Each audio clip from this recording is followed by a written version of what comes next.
1, 0, and liftoff. Just doing my thing. Right. That was a bad start. All right. I heard the music more than myself, so I didn't know if the mic was muted or not. Anyway, thank you for joining us on an interesting day it'll be for those of us Rapids fans. So, yeah, thanks for tuning into the Voice of C38. I am Brendan Wyatt. We got a full house today and a few special guests. It's like bursting at the seams house. Right. So there's Brian. Aloha, friends. And don't get used to it. Yeah, you kind of didn't expect to have him here today, so it's a nice little surprise. But we're full of surprises on this wonderful Tuesday. How about that? I like it. Joining us as well is Marco Cummings. Mahalo. Yeah, there we go. We're going to have a whole bunch of different Hawaiian theme starting. Yeah, it's going to get warm up in here. There's not a lot of ventilation in this studio, so it's good you went with the Hawaiian theme. Gets a little swampy. Also, special guest Jason Maxwell. Aloha. There we go. Going with it as well. Colin, thank you for joining us today as well. Hi. There's construction happening right outside my door, so I'm going to probably be keeping myself muted for most of this. All right. Thanks for bringing your hammer, Colin. Yeah, and the mute button. And who likes to be last because, well, his own personal reasons, unbeknown to us, the Drunken Monk. Well met. All right. So, I don't have... What the hell does that mean? It's a gaming thing. Like, okay. You know, it's a specific game, too. It's not like it's just, you know, because you're a gamer, you would know. So you'd have to play that specific game. I got you. All right. Which I don't, Abby. To those 14 of you out there, thank you. I don't have the PlayStation. Yeah, right. Hey, look at well, we don't have the PlayStation screen up because we're watching ourselves on Twitch. Yeah, we used to have that. I also don't have the graphic because it's not up there yet of the scores from last week. And to be honest, I didn't really watch many goals happen. Do we really care, or can we talk about today's big news in our starting 11? Let's see. You mean the Champions League scores? Yeah, Brighton kind of did okay. How'd they do in their opener?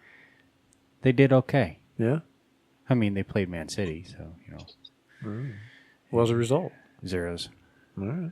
Yeah. Good enough. Well, hey, the positive is it looks like most of the West seem to have lost to the East, which I guess helps us. Oh, there's the graphic. Miraculous. There it Yeah. is. Well, you have to let me know when we're going to start the starting 11. Bless you. All right, we're starting the starting 11. Okay. All right. Well, now it's up there. All right, take it away, guys. Anything spot? Like, yeah. No, to be honest. Other than Orlando sucked ass, but... And there's that explicit warning. Yep. We couldn't go without it.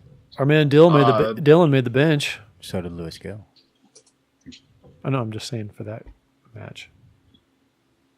He might see some time next week with Kaká and a red. And the weekend after. Exactly. It got funny. It did get kind of funny. There was definitely some interesting VAR this week, and we'll get to talking about that, I'm sure. So we want to go to post game then, I guess. Like the scores aren't that exciting. They really aren't. Nothing. The only one to maybe highlight would be just DC United lost to RSL. Couldn't do us Just one because we're gonna time, play DC. Who is DC? Over 2 days.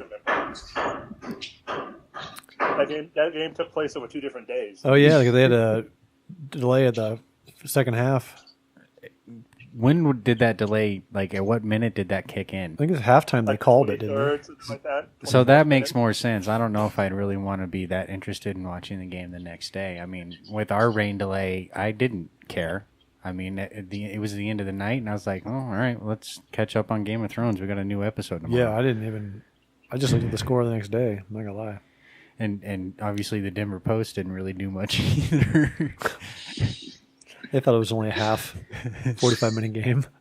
Yeah, once the delay hit, I just turned on FIFA because I'm like, I can control this the way I want it to go. What if your FIFA delayed? Would you have been like throwing the controller through the window? I FIFA would've doesn't have delays like that. thrown a tantrum. Game flaw. I know, it's just kind of a ha. I know, but game But flaw. EA would do something like that for the next FIFA. It's like, oh, now we have rain delays, and you're like, really? That would be kind of funny, actually. Can I press 0 to skip? Right. That's also part of our starting 11. So, yeah. Well, I mean, I guess when we're kind of where we are, and with the result being 0-0, we didn't win, so we really didn't get anywhere near the points that we needed to get in order to really kind of bolster our hopes of really making that miracle playoff run. The only thing that was kind of frustrating is that there just wasn't. I don't know. Dom had a couple of little looks, but nothing really spoke to me as, "Hey, oh, here they go." It was just kind of, We had one shot on goal. Dallas's 8. yeah. To 5, what was it? 5 shots total. Something like that. Yeah, it wasn't very. Yeah, and they had like It's a 20 fu- something. My bigger problem is that like we were still in their end a decent amount of the game. We just don't shoot. Like we were passing the ball around. Like it seems like they're still afraid to shoot. And it's like you guys are in basically last place, playoff hopes hanging by a thread. What are you worried about? Everybody already thinks you're terrible. Okay, that's one perspective of looking at it. The way I looked at it is I thought that they were playing for a tie. We I still didn't- have a thread to hold on to. I just didn't think that there was the sense of urgency, that killer instinct. The quote unquote cliche of attacking in the final third was lacking. Yeah, no shit. Like in a way, yeah, kind of what Austin said. Maybe they were hesitant or whatever. And you look at a guy like Gashi, and you look at his film from last year. He would have took Yeah, he's not the same guy. 3 or 4 more as he was shots last year. than he even thought about taking this year, or even in this one game. So there's something different with Gashi, whether it's confidence, whether it's fitness, whether it's the fear of getting himself injured, or whether there's something kind of holding him back tactically. That's all remain to be seen, and who knows if that'll change. But I just kind of felt like I watched 80 minutes of a team doing everything they could to keep the other guys from scoring on them. I totally agree with you, Brendan. Well, At this and point what in I the would like- season, It didn't change after the lightning delay either. In fact, it got more defensive. in the last Yeah, Yeah, so that can't happen. And I hope that it doesn't. But that's been kind of the problem this year, and at times even I felt like last year. yeah, it's been ongoing. But it worked last year, so if it ain't broke, you don't fix it. But this year, it just never started working.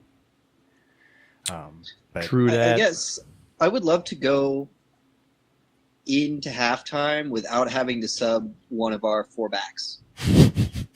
Like that's like 4 Crazy or 5 games in the span of maybe 8 that we've had to sub someone at or close to halftime with our back line. Like that's just terrible. That okay, you never Maxwell, make there's that your sub. homework. Get some stats on how often did we have to, sub out one of our back 4 in an unnecessary. I mean, I guess you could even use injuries, because we definitely lost Axel due to injury. There's no reason you're pulling him for poor play. Now, injuries Font or cards the other week, lately. that you're pulling for poor play. Don't get me But started. I just can't Pulling see. it up right now. Awesome. Thank you. Like that just drives me nuts because it really screws up with how you normally want to sub. You usually want to do an offensive sub. You want to leave that back line alone. They're meant to play 90 minutes, and you're taking away that offensive sub, and all of a sudden it becomes a scramble, and then it leaves you where, now I got to make that first real offensive sub in the 80th minute instead of the 65th minute because my third sub can't come until like the 90th minute. I think So that let's see. So I think that's been kind of an underlying issue all year, is the fact that there's been no solid set back 4 the way there was last year, for example. And not only does that affect the last line of defense, but that affects the 2 guys in front and the attackers, because now all of a sudden they have to come back and help when breakdowns happen. If you trust what's going on back there, there's no need to come back and help. they got it. It's good. So I think that's taken away a lot of this year. All right. Well, you saw Doyle coming back to half line has been the standard for the season. Oh yeah, and But further, he shouldn't have to do that. No. He should not have to come back to get a ball all the way back there. He should be able to post up and have the ball played to his feet. All right, Jason's So in got 4 some of the stats. last 5 games, we made a sub on the back line before the midpoint of the second half. 4 out of the last 5. 2 weeks ago against Vancouver, we didn't, but the 4 other games in the last 5. how's that for continuity? Well, and how much of that has been, bad luck, whether it's injury or poor choice of who you started the game with? And I kind of would think the majority is. I know who you're talking about. Don't. But and that's that'll be a different conversation. In a Are we couple talking about a rookie right now? Because that's Well, that's and what's up in our back well, line. and if Axel's still hurt, it would be good for people to know that Bobby Burling was playing in training today, like he hasn't been hurt. So he's back and healthy, and I think passes the fitness test. But who knows? That might have been the past fitness test.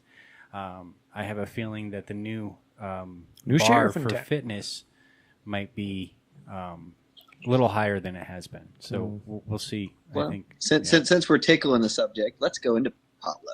All right. Today was P Day. So we've had the fortunate blessing of being able to record this podcast just 2 hours after they released the news that they officially let Pablo go. You never want to see someone get fired. You don't want to root for someone to lose their job. So, Marco does. Have one now and then. even though there's been times where I've hinted at, I felt like See you next time. it was needed. Only kidding.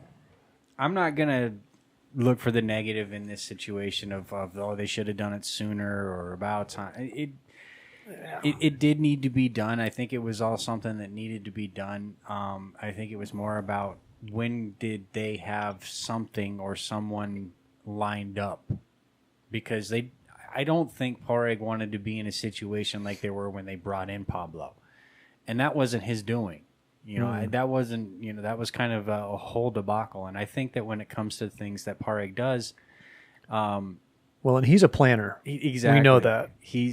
So for this to happen when it did, it's because things are still happening. Mm-hmm. And I think that we just have to be a little bit more patient. We're all going to have a lot of answers answered for us in a matter of a couple weeks. Well, let me ask you, remember last week when we were out there and it was fiery, F-bomb Pablo, Mm-hmm. but it didn't look like pump up Pablo the way we've seen in the past. It looked frustrated, short-tempered to me. There was a little bit of that, even so today. I mean, I think as I left training and the news kind of dropped, I kind of thought he had no clue. At least the way he ran training today. I think maybe he might have been on his heels like he has been for the last couple weeks, but I don't think he knew today was the day. Oh, yeah. You know what I mean? That's what I meant. I had an interesting, I'll just throw this out there now, and then if you guys want to talk about it later, whatever. I had an interesting kind of off the record, just one-on-one chat with him within the last month. And it was funny.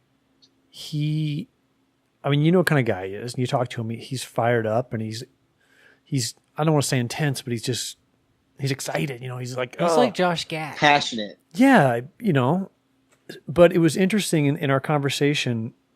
He talked about, things down the road or in the future that he would like to do or things he's thought about doing down the road. And none of them involved coaching. So he threw out quite a few different things, and then, just very interesting. I mean, you know how he is. He's always thinking. He's always going. He's going, and you can tell he thought a lot about it, because he was, one, passionate about it, and two, he was really explaining things in detail. So it wouldn't surprise me if this was a mutual agreement. Because quite honestly, he seemed like he just, and maybe this is my own personal opinion, that he was just kind of done. Do you think that the locker room might have checked out a little bit on him, and he kind of saw the situation as it is? Yeah, I think so. Okay. The other thing is that when he was a player near the end of his career, he talked about coaching, but he always talked about it as wanting to work with kids, wanting to work at the youth level. Yeah. So I was always surprised that A, that he took the job, but B, that he really kept it for as long as he did. Because he never seemed to be all that interested in being a pro coach until we handed him the job. Yep. And that was one of the avenues that he mentioned was, camps and things like that, youth development. But there was a couple that were totally off the wall, and he was super stoked about it. So it was just. Is he going to open a brewery? It was just interesting. No, for Pablo, I think tequila maybe. Yeah. That stash would be a great just logo. Oh, just that. Just the stash. Oh, speaking of it, that's the logo on the back. Yeah. So anyway, I don't know if read into that what you will, but at the time, I thought, and my roommate was with me at the time, and she can kind of attest that it was an interesting. I don't know how to say it. Not a weird vibe, but just a different approach from him. Interesting. Yeah. Well, after losses this season, you saw he was kind of beside himself. Mm-hmm. I mean, you saw that in 2014, 2015, but you kind of got the impression that he was on a shorter leash than usual. Yeah. And hindsight is 2020. I feel like he was set up for failure from the start. I mean, they were put in a tough spot with Oscar leaving, but Cook has always been the coach with more experience, and ideally you would want him to slot in as interim back when Oscar left, and then maybe groom Pablo as an assistant, but they just threw him to the fire. And let me let everyone know that the three of us in this room have been following this club for longer than there's been a couple coaches, and we know Steve Cook's been running the show since pretty much back then. Since he's kind of promoted to the first squad with Oscar. So he's been running these practices. He's been working with these guys, and we've always liked what we've seen out of what he does. And sometimes it does translate on the field on game days, and honestly, most of the time it doesn't. So we'll see. So for me, since you guys obviously have a better scope of what's going on, why not Connor Casey? I don't know if Connor wants the head coaching position. But for interim, why would you choose why Connor not? as Why the coach? Connor Casey? Because you don't. How is that any different from Pablo? That's Pablo with Because even less honestly, coaching experience. If you want this team to really just succeed, and for the eyes of the players too, you put the guy who's been running training in charge. And if you gave Connor the keys to the car, you'd lose Steve. Yeah, probably, because this is a guy who has really been doing the work. Yeah, and he deserves a really good chance at maybe even being the full-time coach. He wouldn't want to be passed over I'm not twice sure if that'll be happen, but we'll see. I mean, he's definitely been the guy behind the scenes who is put in more work than anyone is really aware of. Mm. And the other thing from a fan perspective is you give Connor the keys and you're just doing Pablo 2.0. Somebody from the MLS Cup team, no experience, and now you're making him coach. Yeah, exactly. That's what I'm saying. It's Pablo, but with even less head coaching experience. And you talk about tactically, Pablo was a midfielder, so he knew tactically more what the other positions had to do. With Connor being a former striker, like how much tactically do strikers really have to know to play their game? I mean, Brian had that interview with Kevin Doyle a while back, and Kevin's talked about having to learn more of the game later in his career. Right. Just because the game has changed so much. And Connor wasn't even close to being the player Kevin was. Sit up on the goal and get the ball to him. Yeah. Yeah. Fairly, I don't want to say one-dimensional, but... Which is what strikers do. They get the ball and they're there to score. Right. They don't have... Most of the time, they don't have to defend or... Well, and those that do, that you see their production go down. Just ask Gashi and Doyle. I mean, Baji too. I mean, we've been lucky enough to have one guy each season kind of break through and beat the norm. when it comes to certain ways that they play. But when I was out at training today, Parig came over and we chatted a lot. And he never once alluded to this happening today. But he did kind of, in a way, say that a lot of the questions that we've been asking as fans, supporters, and C38, we'll have our answers in a couple weeks. You have your answers tomorrow, or Well, excuse me, Thursday. Well, and I don't know necessarily if we'll actually have a head coach named right away. Is anybody going to get on that YouTube open set? Did you see that? Yeah, and I think we should, or at least someone should be there to kind of see how it goes down. Not it. But I'm going to be on. All right, great. So with this discussion, we've been discussing a lot on Pablo. What about the front office in the decision now? So they made a decision now instead of waiting till the end of the season. Now, my take on that is that they were coming up on the end of that auto renewal, and those auto renewals got turned down significantly. And they went, we have to make a change now, or we're literally not going to have any season ticket holders next season. Oh, you're talking tickets, huh? That's if anything, it has only a fraction to do with it, because I think when you do it so close to the deadline, most people have already made it. Yeah, they've already decided, and you've lost the ones that have already. They're not coming back. They're not going to come back. And Parig did say that, you can say all the things you want, actions speak louder than words. And whether he realized that he's talking to the behavior specialist or not, it was nice to hear, because I'm going to wait and see what happens. But I still have to cancel my season tickets.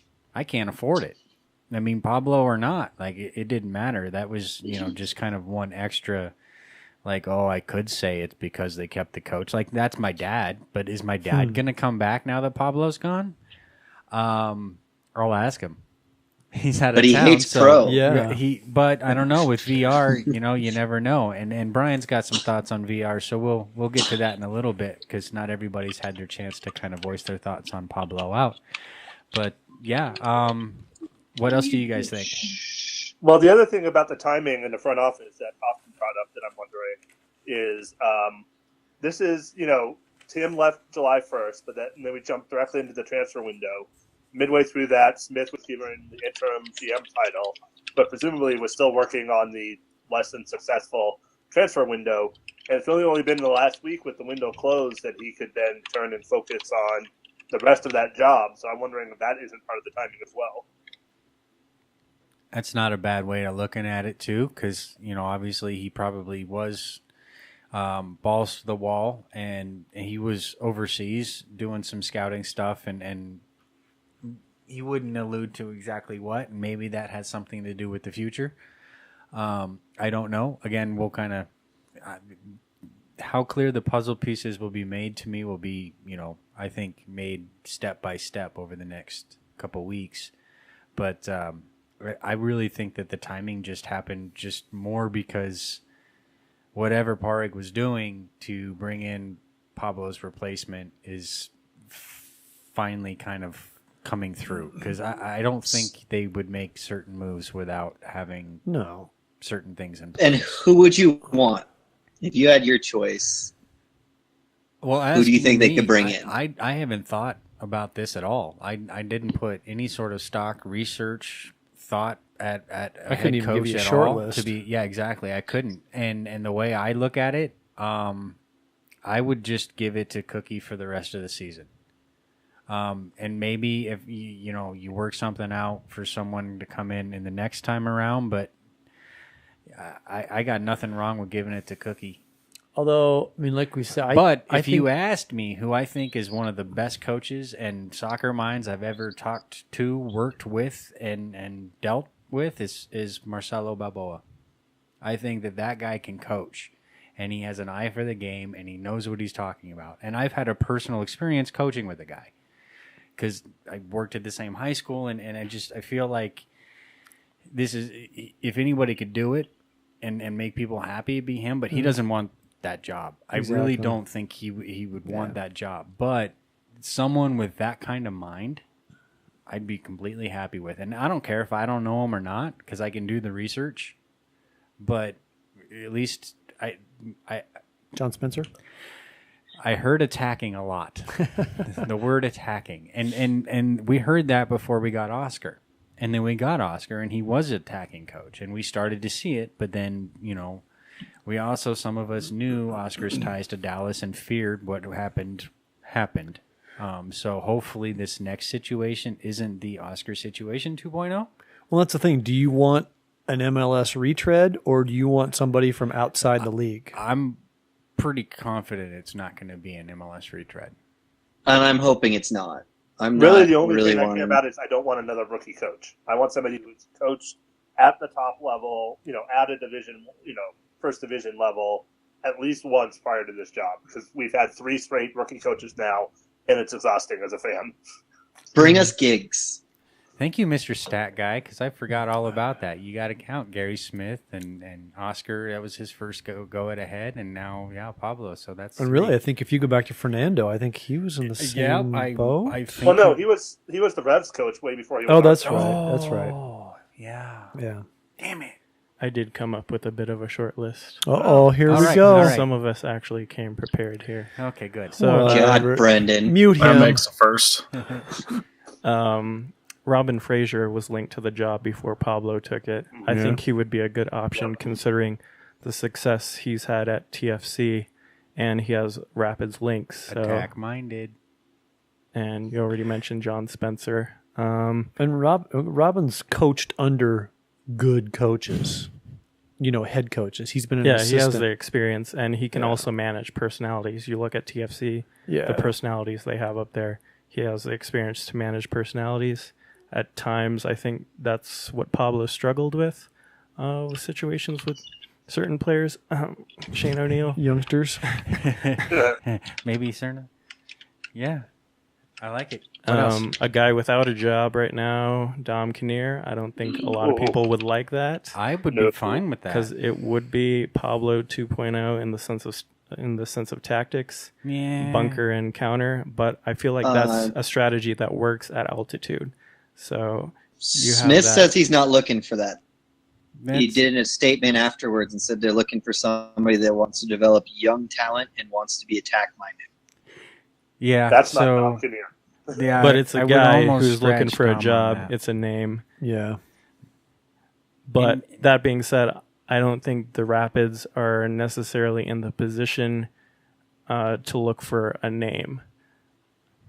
And we're talking financially, and we're talking about looking at other KSC managed teams like the Nuggets are a good example. At this point, I'll be honest, and I would rule KSC out of it. I think that this is all on Pareg. I think this is him trying to earn the position that he's in right now full time. And if he finds the right coach for this club to really, truly move forward and be successful, I think that's on him. I don't think that KSC is holding him back in this situation. I think it's all on Pareg. That's just kind of the vibe I'm getting. And I think he's taking this into his own. Because the one thing I can say is that him and Wayne have a plan.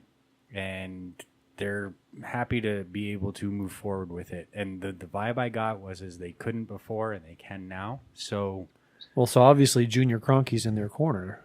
Yes. Yeah. If they've got the green light. And that's kind of what I was... He's in their corner in the sense that he's hands off. Yeah, like, all right, Pareg, this is what you want. This is what you need. Here is your means. And here's just enough rope to...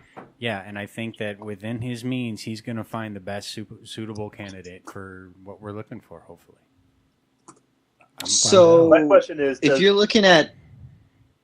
Go ahead, Maxwell. All right. My question is, does the front office, does he have a budget, to go out and do a real coaching search and hire somebody? Or is it going to be another case where the Rapids can only offer what they've been offering people like Pareja and Pablo, which almost requires it to be an MLS retread at that point? Well, that's a question that we could try to ask them and hopefully get somewhat of an honest answer. I mean, don't forget you've got a buyout now. Yeah, and you got to think that there's probably still some stuff that the Rapids have been paying for in contracts that we don't know about. that even go back further. Like you think about kind of one of the things that I was thinking about when it came to why Bravo left was maybe he wasn't the best negotiator and gave some guys contracts that the club was still paying for after the players maybe left. Yeah, I don't know. And Juan Ramirez, for example. Well, yeah, and actually that was one thing that Parag and I talked about, and you know, he basically confirmed everything that I've been saying about Juan all season. Just wait until the guy's gone. It was a bum deal, and we're kind of handcuffed with that situation and that tag. But as soon as he's gone, Parag's going to make a pitch. We still need a third DP, and one that really is going to make an impact, like an actual DP reason to bring, you know, not some kid that we're going to try to groom and make money off of. We're going to really go for somebody. So we'll see again. Obviously, we have to be patient there, but unrelated to this, but I do have an open question about what are we doing with Juan Ramirez for the next 3 months? Because technically, we don't have a spot for him on our roster, but he's not on loan. So I think we're biting the bullet. Nothing. Writing a check. Just and, leaving him out there. Yeah. Automatic deposit. I mean, the kid is probably sitting pretty for probably one of the best spots he'll ever be in, but That's the gig that I want. Exactly. But that being said, going off of what Brendan said, this is a situation where it's advantageous to have Potterig because he can run the metrics and run the financials to find a coach that fits within KSC's budget, but still a decent head coach or someone with potential if he runs metrics as far as stats. And you know he's got a short list. And he's probably already called how many deep into it. And think about it. He's been building this team for almost 2 years now. Because I want to say it was right around September-ish 2 years ago they announced his, you know, he was coming to the team. He was still in Ireland before when was that? the season was officially over. But anyway, I feel like he's been bringing certain players in, and he's got an idea how he wants to build this team, and I've always felt like there was a disconnect between him and Pablo. So we'll see if whoever he brings in, there's less. So looking forward, if we're getting a new coach, do we allow the front office to have another excuse for a rebuilding year? Because I don't think we do. You're going to have to rebuild. Every time there's a new head coach, but you can't ride down on the bottom of the table again for a second season in a row. I'm sorry, you just can't do it. I don't see how you prevent it. I do. We can't allow 2018 to be another rebuilding season. I think that part of the next guy coming in already knows what he's dealing with. Unless he's that guy in the bottom right corner. That's part of kind of, I mean, I know that they've made some additions and they're making some moves on the fitness and medical side of things to improve the team and the locker room. So there's a lot of things that are going on behind the scenes that this team has really lacked that we just haven't known about or paid attention to or given to. Are we getting a yoga instructor? No yogi yet. Not that I've heard of, but that would be pretty awesome. I'm going to be starting a spin class post-training. Here's my problem with 2018 being a rebuilding year, and I agree that largely it's going to be.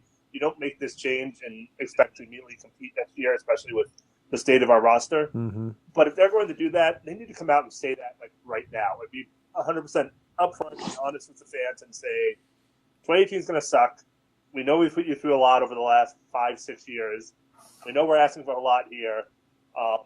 And I would say it would also have to come with, we're not going to raise season ticket prices, but we know that's a lost cause. But I really think they're asking a lot from the fans if they can't compete next year.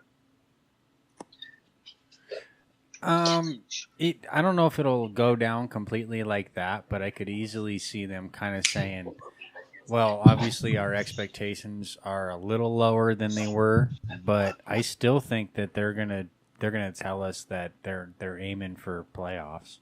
Well, one thing Brian just mentioned to me, they're having an open fan forum on Thursday through social media, so that would probably be a good thing to ask when they're having that going on.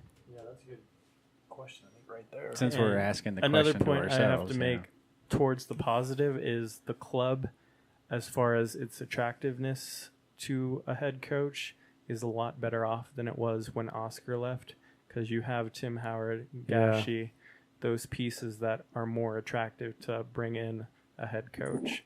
Whereas 2014, I would like to think that Parg's got the fact that he's gonna be sitting on a handful of money come January to be able to bring in somebody that whoever Mr. New HC is going to be is going to want. And there's been if it's talk not about someone they're already bringing more targeting. TAM and GAM into the league, right, with the TV revenue and all that. Yeah. So on top of that, minus all of the dead weight that they'll be shedding over the next 6 months, 5 months ish, there'll be a lot. But Smith has said the window is hard to sign players.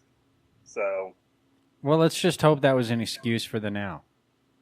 You just have to find the right situation. They did it with Gashi. You just have to find. Well, and I think another Eigner was another situation like situation where it was the right situation. That was the perfect Rapids situation. Wasn't it? Looking at the history of 1860 Munich, that Excuse me. Yeah, that's rough. Well, and the vibe I got was kind of like this team really isn't in a position to spend a lot of money on a transfer fee. So when we're dreaming up potential, newbies to Burgundy, we have to think about transfer fee. Plus another thing, I don't know if you guys talked about this on past podcasts, but the Vela thing, they had Vela on their discovery list, so they're getting something out of that.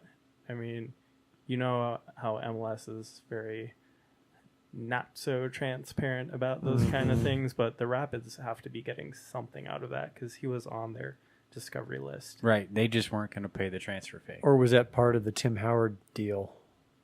Well, again, and the one thing that was said to me, and of course I laughed it off, was there's so much that we can't tell you that you'll never know that goes on, that holds things back or that puts things in a different perspective. Or I'm sure. And of course we know that.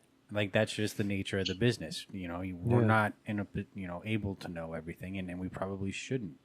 But looking at it from, let's assume that we can't sign somebody in the winter, January, February transfer window. Oh, we're going to sign somebody. That would not but be if right, they announce somebody big, and they like they did with Howard, and they go, but we don't get him till summer, are we okay with that?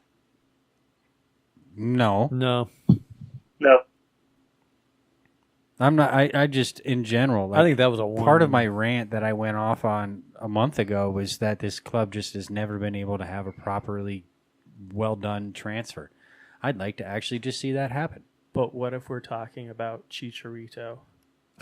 Austin would be you on board. too? Get Chicharito. He's going to L.A., man. He just went to... Maybe that was the Vela trade-off. Yeah. LA gets Vela, you guys get Chicharito. If anything, Colorado has definitely been put on the back burner when it comes to, sure, we'll hand you this next time. You'll get this next time. Oh, yeah, here. And you'll have the All-Star game instead. Really. We'll just make up for it. You can have it 2 Well, to me, years. that's another thing going in the Rapids' favor is they've had to bite the bullet a few more times since the Howard deal as far as rescheduling the Dallas game so Dallas could get knocked out of CONCACAF Champions League. Stuff like that has happened to the club a lot. Speaking of the Dallas game, we kind of skipped right over it. How does everybody feel about that video review? I love VR. I mean, it saved us. I don't love the current implementation, but if this is the implementation we're going with, they used it exactly right, and I've got no problem with the call. Okay. I just don't want it to become a thing where it's overused. I don't mind the current implementation because it's not in every situation. They're not constantly going to be stopping play to look at this. It's very specific things, and usually they're game-changing things. And I think that's where it needs to stay if it is going to be implemented. It needs to be on something like a goal or a red card or something that actually has a significant effect on the game versus implementing it on every call or even every card.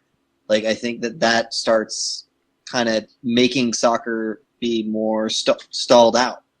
Imagine how much extra time you're going to have added into games if you're stopping for every foul or every card. So it becomes throw ball. Yep. And I talked about this before we went live. It's basically turning into refereeing as usual. Like, referees can choose which plays they want to review or not. And another flip side of the coin is players are going to eventually get savvy about it, and it's going to be like diving. And they're going to be in the referee's ear and be like, oh, you should have reviewed that play. Review that play. So it's just going to be I got fouled 50 yards back. Yeah, it's just going to be refereeing as usual, I feel like. Which I was surprised. I didn't know that was a situation you could VR. Neither did Kaká. I mean, though I'm saying the one in the Colorado Dallas Well, game. I know. I'm just saying, like, you're going to go back that far back. Like, I mean, yeah. I think for me, looking at this situation, I kind of hope this week's look at what went down with VR. I'm wondering if some of it's temporary, and this is kind of, this is what we're looking at this week. We're, the shit behind the play that we missed that could have resulted here and there, and then next week it's going to be, a controversial goal or a handball in the box. I mean, it's fluid. It's new. It's going to what's going to taper off and what's not, and it seemed like this last week's focus was more on some of the stuff that was kind of ticky-tacky. Not that I'm complaining, because, it kept the Rapids with the point, but it didn't keep Pablo his job, and it didn't change many of our minds when it comes to we needed 3 points. You think if they would have won, he would have kept his job? No. I think that this was, to kind of back this all up, I think it came down to timing. I think that Parg's got something in his pocket, and he'll be pulling it out when it needs to happen. It is going to be like throw ball. The NFL has had reviews for years, and who really knows what's a catch? People still don't know what's a catch in the NFL. They've had video reviews for years, and they've changed the rule, rewritten it, like for the past 5 seasons. It's pretty sad. And look at this last game where we got a tie. Now, had this been stop yelling at me. A different season, we wouldn't be mad about a tie in Dallas. You mad, bro? I understand. Like everybody's treating it like we lost there, and it's only because we're basically in dead last and we just need points. Yeah. But in truth, getting a point in Dallas is a strong team and strong at home, and they've always had a problem with us, especially since they're using half of our players from a few years ago, and they have our former coach. Like they have our number. For us to go in there and get a tie, so what would make it okay result. being happy with a tie? That's the problem. Like there's under no circumstance would I ever be okay with a tie playing Dallas. I don't know. Beginning of the season, that was what I was putting in my pregame. This is a rivalry. It's situational, though. If this was game At 2, this point in the season, you want to see them throwing everything right to the net. And that was. If you see them tie and it's a 4-4 draw, you'd rather see that than them playing for 0-0. Than sitting back in our own half for 75 minutes of the game. Ish. That sounds about right. Yeah. Anyway, totally. That was kind of a. Well, that's because he sat there and said being okay with a tie in Dallas would be okay, and I'm like, there's just no scenario where I could paint that. I think you would disagree with yourself at certain points in a season. Yeah, I agree. I think at certain points you would be like, a tie isn't terrible to get. Is a good result. In general, a point at Dallas away is a good result, but in this situation, you want to see them. That's true. Out of 22 wins against Dallas, 8 of them have been in Dallas. All the rest have happened here. So, did anybody else? I mean, did anybody on a microphone here today think we were going to win in Dallas? Honestly, no.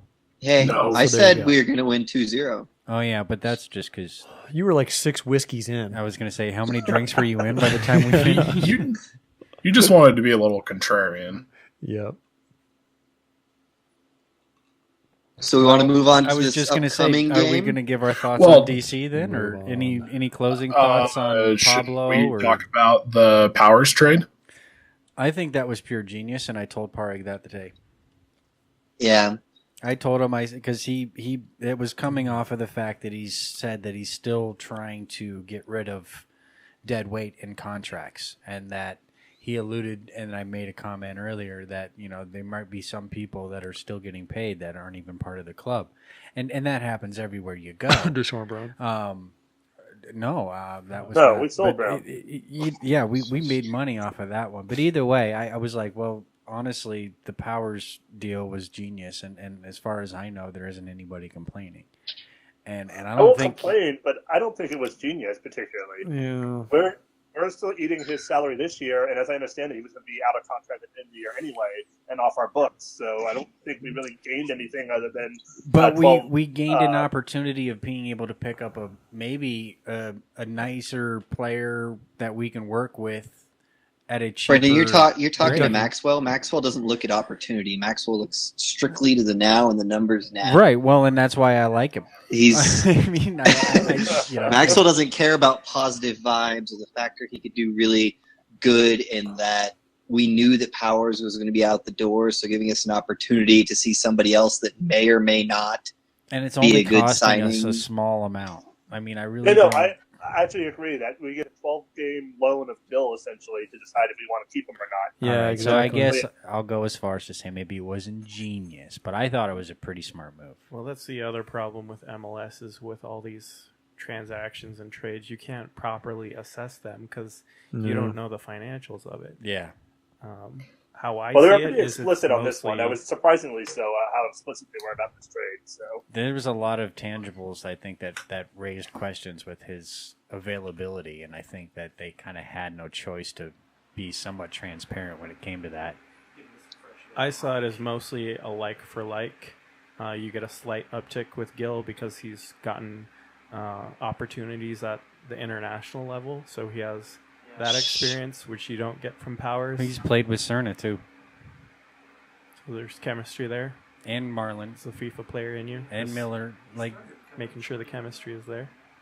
Yeah. I don't know.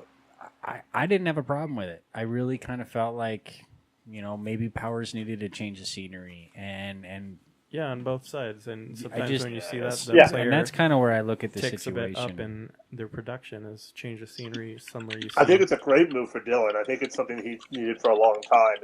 I think he still has talent there. I just don't think he was going to be successful here with everything that's happened before. I really hope he does well in Orlando. And I think that's why the Rapids tried to hold on to him for so long, because they had that fear of seeing him go to a different club and just start tearing it up like he did in his rookie camp. At least he went to the East. That or part of me feels like that helps.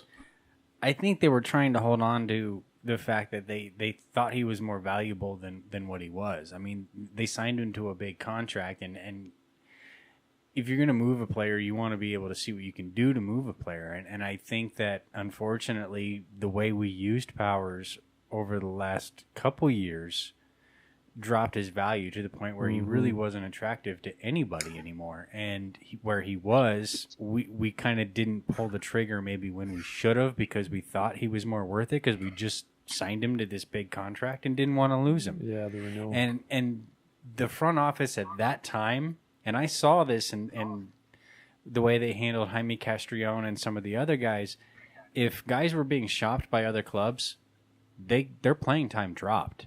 They didn't want to get rid of them. Whereas maybe we should have kind of thought differently about certain things. And this kind of backfired a little bit, I think, in their favor. Or not in their favor, and it may have kind of turned out okay for Orlando. But we'll see if Dylan sticks around there, because this is only really just for the end of the season. I hope so. I'm going to get my jersey. Dylan put himself into a lot of bad situations, though. He definitely was given a lot of opportunity to show both offensively as an offensive mid and as a defensive mid over the last few seasons, and hasn't shown well. And that could the team hasn't been doing great either outside of last season, but he still didn't step up his game to be worth his salary point for me. And he had the opportunities. You could say, look at Watts. Watts was given a ton of opportunities. He's sitting at 1/3 or less than 1/3 actually of what Powers was earning. and that guy, and he stepped his game up, and he earned a starting spot, and he's shown that he can lead a defense. And Powers did not do that with a ton of extra money. So, I'm glad to have him go.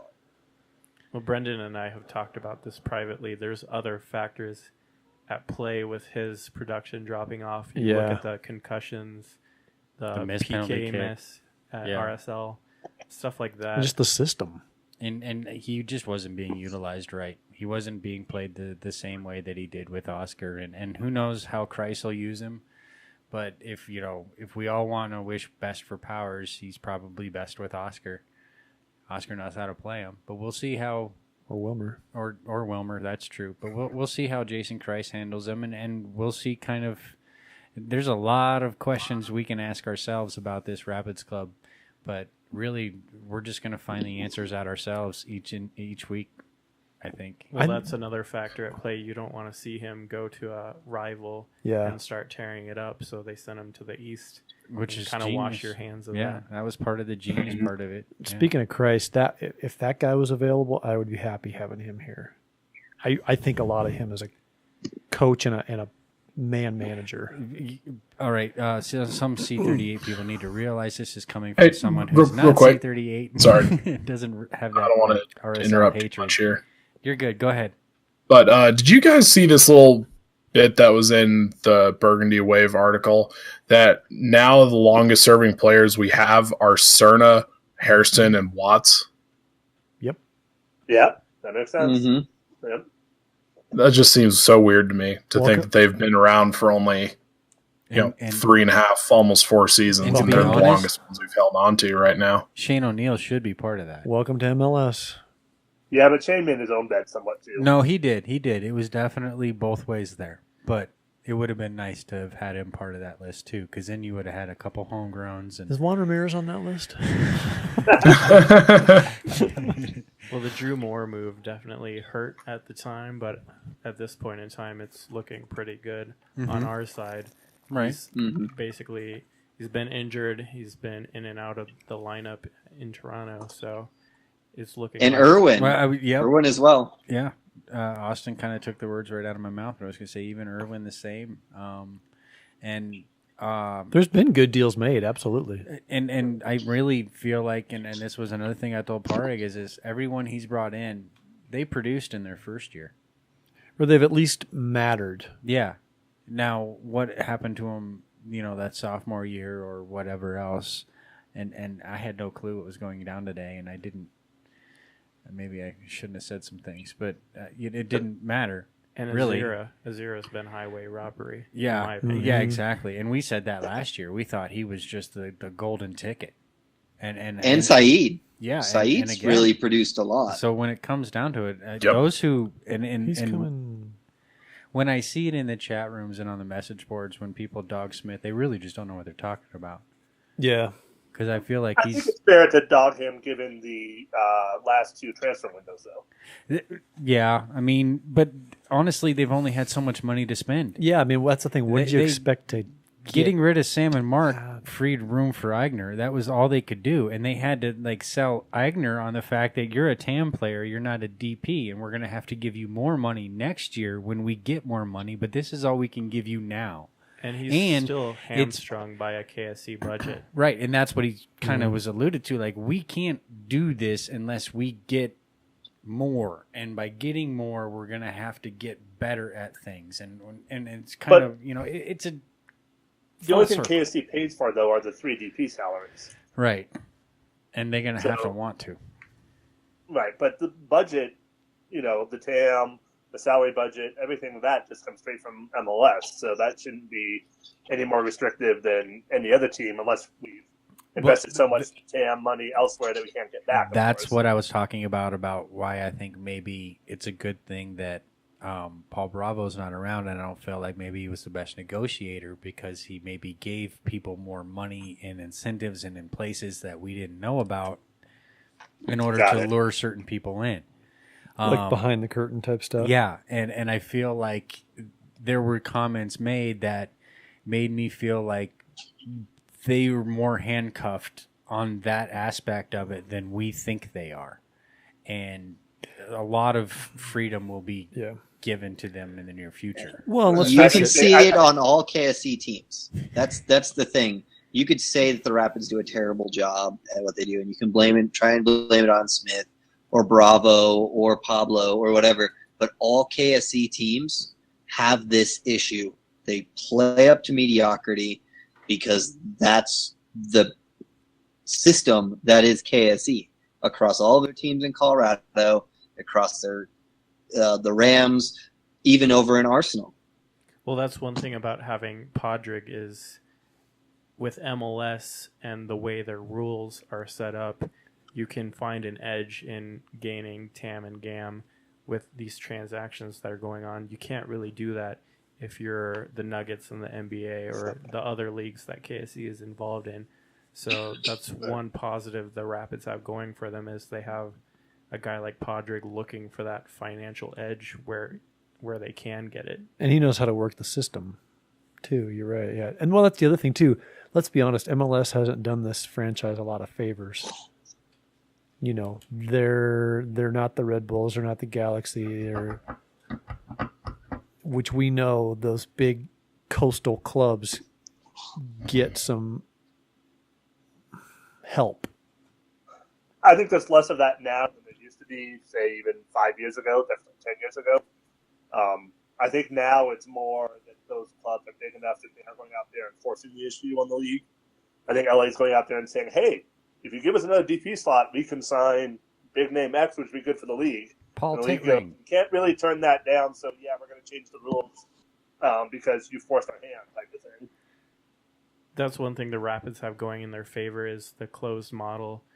MLS can't make a team be terrible for too long. You see with Chicago this year, they got thrown a bone, just like the Rapids did last year. I was going to say, I feel like there have been, even though you said that, So next year's our year. I don't think we're going to be It's getting almost a thrown any repeat more of bones. Rapids last year. They got the DPs, they got the All-Star game. It's You're basically a repeat of the Rapids the past couple of seasons. I don't think they'll be getting thrown any more bones, but I do feel like maybe some of the puzzle pieces that we thought were lost will come back to place. Because I felt like some of the promises that were made by the previous administration prior to Oscar that we're all still kind of hanging on to because that's really what we wanted from this team. I'm starting to hear echoes of it now from an entirely different administration. And the difference that I feel between this and then is there's actually people in charge now who are going to do what they need to do to make it happen. Plus, there's That's still the a part they'd be worried conspiracy about. out This there. team has made so many promises over the years they haven't followed through on. It's hard to believe them on much of anything at this point. That's nice to hear when they actually say we understand actions speak louder than words. So just Yeah, be absolutely. patient and wait and see. And when you're that confident to say that, that means you got something in your pocket. There's another. So let's move on to conspiracy out the- there to with, the Minnesota trade. Pre-game, Yeah, we probably. Talking We're running a about little just long taking one now. for the team. should. Really? So they might have something coming their way from that Minnesota trade. Well, we'll see. We could hope. So yeah, let's as we're rounding the hour mark, let's talk about our little bit of a home game, our last home game for the month. We faced DC on Saturday. I joked about them all season. Who the fuck are they? I'm still feeling that way, even though they signed Paul Tittring. I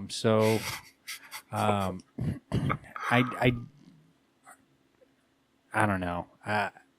This team is going to go out there and play for themselves, which might be a good thing, and we'll see how they do.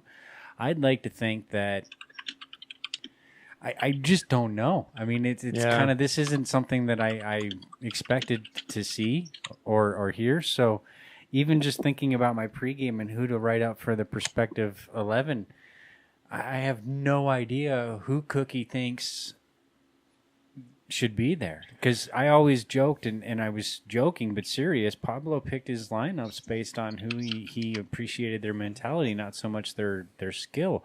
I don't think Cook is that way. So I have a feeling that whoever we see line up on Saturday is really, truly who is the fittest and best to play. I don't know if he'll But change who do much you want? this week. What do you want to see? If you The were only thing coaching, Brendan, I think he'll change Not more the for font. next week. not the font. I don't think he'll try and shake it up all at once. I think it'll be very similar to what we saw. But I think next week maybe can put his thumbprint a little more on it. Well, I think it really kind of depends on his time frame and what's going on with him. I mean, if he's going to be the coach of the future, that's one thing. If he's trying to bide his spot for coach of the future, what do you do? I mean, and those are kind of scenarios you put yourself into. To answer Austin's question, who would I put in? Really, the only two changes I would make at this moment right now is I would put Marley back at right back and push Miller over to the left. If Axel's still hurt, then I would put Courtney Ford in there with Watts. Watts was out jogging today. Didn't look like he was hurt, but he didn't participate in training. It's Tuesday, so not a lot of guys did, but Eigner did. He participated in probably 80% of training. Was late to come out and left early with Gashi and Doyle. Actually, Doyle was one of the first to leave, but there was no Timmy or any and Lewis Gill, which I'm sure he was probably dealing with personal stuff. Does Gashi have a 2-seater scooter now? Well, they were training inside the stadium, so no scooter needed. Oh, nice. But that would be my one change I'd make there, because that takes out Defont, and then to replace Marley's spot in the midfield, I would put Saeed there and plug Nana in the midfield. That's the only change that I would make. Nana and he's like 4 changes. Yeah, that's really. You're sticking. The only You're sticking change with is Nana move half the lineup. Yeah, until no. I honestly think that guy is succeeds really, or fails. Just give him some more minutes and some more time. And same with Gashi. I mean, I think a lot of us forget the fact that Gashi didn't start scoring and really turning into the amaze Gashi until midway through the season. And it was because he was playing. He hasn't been playing. And if you look at him, he's a little bit thicker than he was last year. And part of that might be because he's not been playing. So we just need to be a little bit more patient as far as Gashi goes in his form. It's just unfortunate that we're rounding the end of the season right now, and we might get 10 minutes out of Eigner. Depends on new coach and what we're seeing.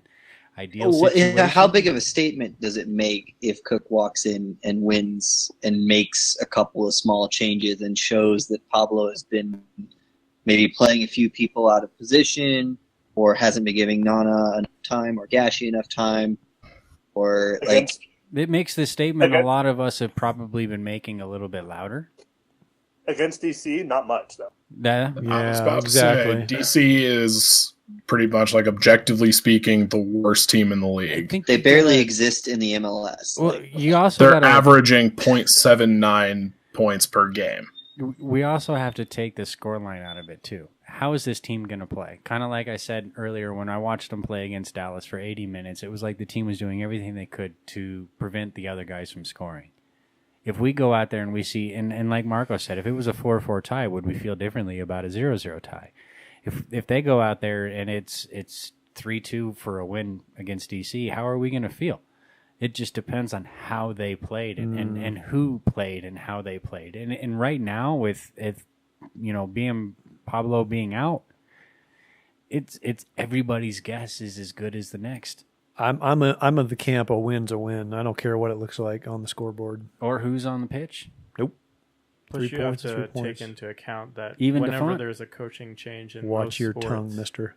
There's an uptick sometimes because that lights a fire under right. the players. Absolutely. At least short term, yeah. And Barry or they're did happy say this that is for the a players. coach that they didn't necessarily get along with is gone, so they start having better attitudes going into the game, stuff like that. I'm pretty sure the locker room is a bit more upbeat than it might have been before. And that, and it's not just, personality because he's out or whatever, but, it offers a change of scenery in general for the players too. Are frustrated. That keyboard is wicked. And a lot of guys see that could maybe see this as a new chance for them, a new opportunity. A clean slate. Right, because if you knew you were in the doghouse, say Mikhail Williams, you were never coming out. Not with Pablo. But Williams deserved to be in the doghouse. Exactly, and like Maxwell just said, unfortunately for Williams, I don't know if there's going to be a coach that finds the good in him unless he's TNT's coach. But DeFont has been so bad. The only thing Again, he has I over just- Terrible. Williams is he's left-footed and he can cross the ball better than I would be Williams. surprised if DeFont's here next year. I would Just be saying. angry. Nice. There are certain guys that we picked up this season. Are only on the one contract term that I Yeah. The only thing I'm sure of is with the injury report, Tim Howard will start on Saturday. Well played. Master of You I know- will say that McMath is actually training. For a Oh, guy really? who that just had surgery, he's jumped into a couple scrimmages. He's trained a bit. He's not. He's He's not on crutches. No, in fact, there's no cast of any kind. You wouldn't know.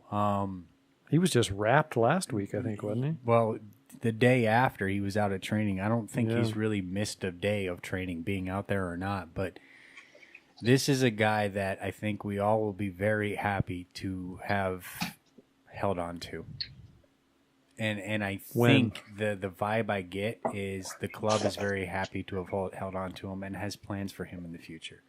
So, yeah, good for McMath. I'm glad he's having a good recovery. And the meniscus isn't like an ACL or an MCL or anything like that. So, anyway, final thoughts as we wrap up our DC Score matchup this guessing weekend? from our chat, and we'll run around the room. Huh? I'm going to go with a 2-0 win. All right. Maxwell? Maxwell. I'm going to go 2-1 win. Okay. Marco? You guys are being pretty positive here. Yeah. I'm going to say It's 2-0 easy. loss to Shorn Brown with a brace. Oh, that's where you're going. That's it. That's Marco's last time on the cast. Just kidding. Dude, if you're right, I'm going to bow down. Yeah, right. Although somebody sat there and, yeah. But I feel like that's worst case scenario is he's just going to play well and bite them in the ass. And everyone is going to feel bad about it. Yeah, because Actually, I'm pretty sure he's not going to play. Well. They reported yesterday he's in the concussion protocol. Oh, bummer. So you're going to have to take that back then.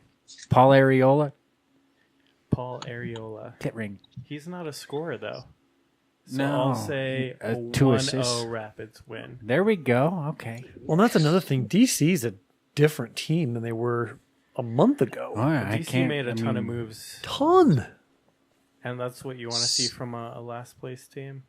So what's your that score some of line, the moves Brian? that needed to be made are being made. Rapids win by a goal. Oh, you pulled a Tammy. Nice call, dude. Come on. Serna subs on and scores. There you go. There we go. I could deal with that. Brian and All right, I if are we're 1-0 going for win, some, Serna like, subs on and 80th scores. minute. Yep. No, see, if we're I going to was go gonna for say that kind of 60th. blasphemy, no, Oh. Eigner will come on and make an impact. He'll get an assist.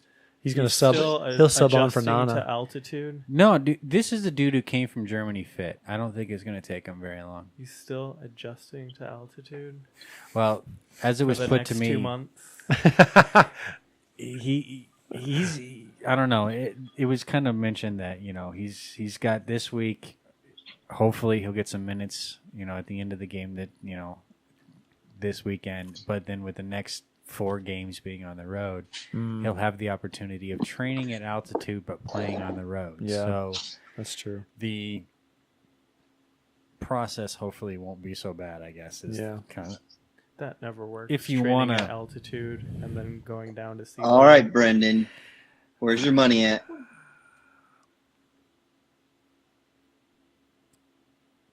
Two on us. 2-1. Awkward pause. Yeah, I had to think about it. I had But to how think does about DC score with DeFont out of the lineup? it. VAR will fuck us backwards this There time. you go. There you go. VAR gets a goal. And So, we're gonna have to go in back chat, and get it. we have- so. There you go. 4Hub saying 2-1 Rapids. Who's that? Is that He's a been new? watching for a while. No, but Starfighter, who is Zima's brother, Nice. We got way a to new- recruit him. is going 1-0 Rapids. Zima himself is going 2-1 for Who? the Rapids. Oh, okay. And I'm going to go with 3-1 for the Rapids because, Hey, I'm if Claudio hyper-positive. Lopez is coaching, which he's not, then I would have gone 4-0. No, just kidding. We didn't even bring that up. Oh, wow. We totally skipped all right. over that. Let's sign out, guys. Yep, okay. Anyway. Leave it hanging on that. Hey, we're rocking the hell out of the tailgate this week. Make sure you come play with us. Come drink. Bring us a bottle of liquor. Right? Someone needs to.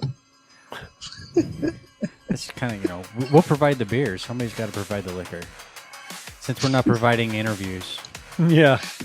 Don't forget to follow. On the Twitter, YouTube, Facebook, all that good stuff. And okay.